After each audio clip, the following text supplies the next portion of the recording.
Depuis des millénaires, la condition humaine obéissait à une règle simple. La mémoire exigeait un effort constant et l'oubli était la force naturelle par défaut. Dès 1923, le psychiatre Gabriel Revaux d'Alonès théorisait d'ailleurs que l'oubli n'était pas une perte, mais un sculpteur. Il taille dans la masse brute de l'expérience pour n'en conserver que les structures essentielles. Le temps effaçait les traces. Aujourd'hui, nos architectures numériques ont provoqué une inversion de ce paradigme. Conserver chaque seconde de nos vies de manière exhaustive est devenu la norme. Se souvenir est devenu automatique et oublier est devenu un combat complexe. And what is hard and takes time and effort is to forget.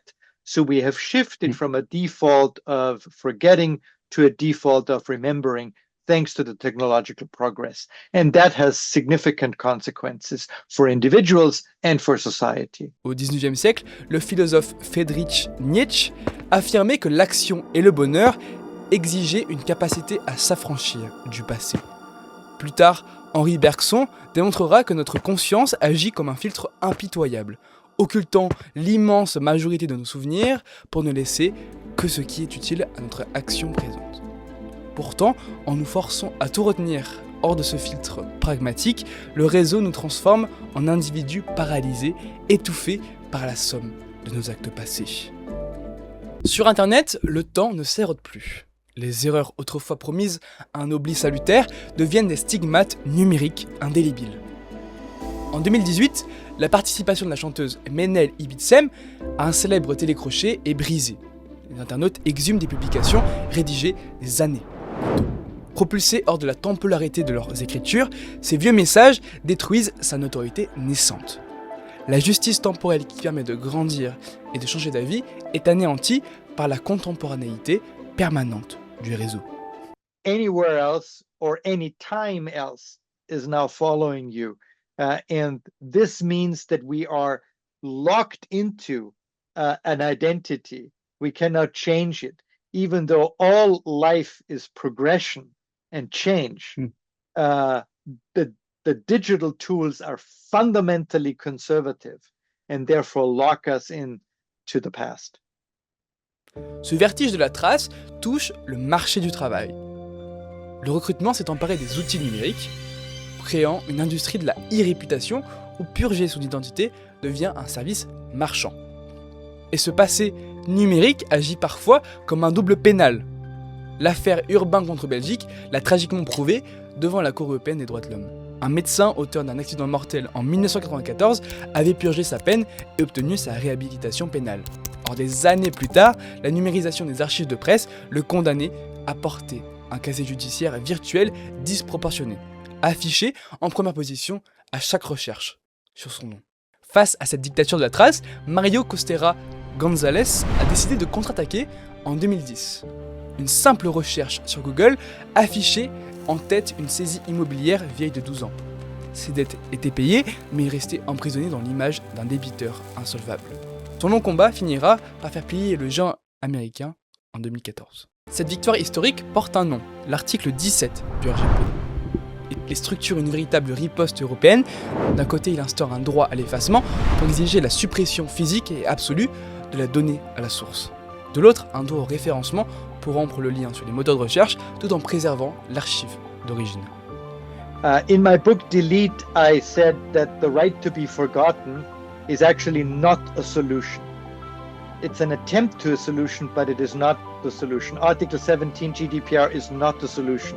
And we know this now. When we look at who is invoking Article 17, it's usually politicians who want to get out of publicity because they have done something wrong. La clé résiderait dans des architectures où l'information s'autodétruit par essence, à l'image des snaps ou des stories éphémères qui disparaissent au bout d'une journée au maximum. What we need is not a right, what we need is a practice of forgetting. And the practice of forgetting can only take hold if we have the tools that enable this. That is why I like Snapchat. Repenser nos données est d'autant plus urgent que l'intelligence artificielle a rebattu les cartes. Les grands modèles de langage s'entraînent sur des bases massives contenant nos vies. Si un utilisateur invoque son droit à l'effacement, réentraîner un modèle complet représente un coût financier et écologique souvent qualifié de disproportionné. La CNIL admet d'ailleurs que des solutions alternatives, comme la pseudonymisation ou l'utilisation de filtres en sortie pour bloquer la donnée, peuvent s'avérer nécessaires. Ce combat acharné de l'individu pour effacer ses traces numériques masque pourtant le grand paradoxe de notre siècle. Nous savons pourtant forcer le temps à passer pour le bien commun. En France, la convention Heras et la loi Lemoine ont instauré un véritable droit à l'oubli médical. Après 5 ans sans rechute, les anciens malades du cancer ou de l'hépatite C n'ont plus à déclarer leur pathologie aux banques. Le droit impose artificiellement le passage du temps pour redonner à l'individu l'opportunité de continuer l'action, de s'assurer et d'emprunter. Mais à l'inverse, l'État manie souvent l'oubli à des fins d'occultation et de domination. Entre 1962 et 1984, sous l'égide du BEMIDOM, la France a organisé la transplantation d'environ 2015 mineurs réunionnais relevant de l'aide sociale à l'enfance. Dispersés dans 83 départements ruraux de l'Hexagone, comme la Creuse, ces enfants ont subi un effacement méthodique de leur mémoire identitaire. Attribution de faux lieux de naissance, changement de nom, suppression des liens familiaux, c'est un oubli de tutelle. Commencer à entendre des bruits du genre si on échoue, on peut être sur le trottoir, on peut... Là, alors la peur. Moi, j'étais habitée, mais sans arrêt par la peur. Comment je vais faire parce que j'ai pas de famille? C'est difficile. Ce drame, officiellement reconnu en 2014 par l'Assemblée nationale, prouve que si l'oubli individuel vise l'affranchissement, la préservation de la mémoire de l'État constitue un devoir moral impérieux. Et cette mémoire collective est aujourd'hui plus en danger que jamais. C'est la menace silencieuse du Digital Dark Age, l'âge sombre numérique. Loin de garantir la pérennité, la numérisation a introduit une fragilité inédite. Un manuscrit du Moyen-Âge reste lisible à l'œil nu. Un document numérique, enregistré il y a 20 ans sur une bande magnétique ou une disquette, devient irrémédiablement inaccessible. Par la putréfaction des liens, le contenu culturel et scientifique s'évanouit dans des trous mémoriels à une vitesse vertigineuse. Remember everything. Everything, all of the memory becomes like a sea, a huge ocean of memory. There are no islands anymore. 5 different colors, and you look at them, they are still beautiful. But if you mix them up, they become a brownish, grayish soup. No color is visible anymore. And so is memory. If everything is remembered, it's just a brown, grayish soup.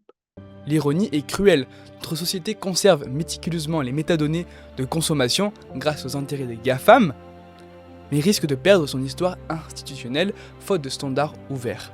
L'enjeu du siècle qui s'ouvre ne consistera donc plus seulement à garantir une mémoire illimitée, mais à construire une véritable écologie de la trace. Protéger le droit à l'oubli pour l'individu tout en préservant le devoir inaliénable de mémoire face au temps et à la technique qui s'efface. Merci beaucoup d'avoir suivi cette petite vidéo. N'hésitez pas à vous abonner et à activer la cloche en description. Pas en description, activez la cloche. À liker cette vidéo si elle vous a plu. On se retrouve pour une prochaine vidéo dans quelques temps. Sur ce, ciao.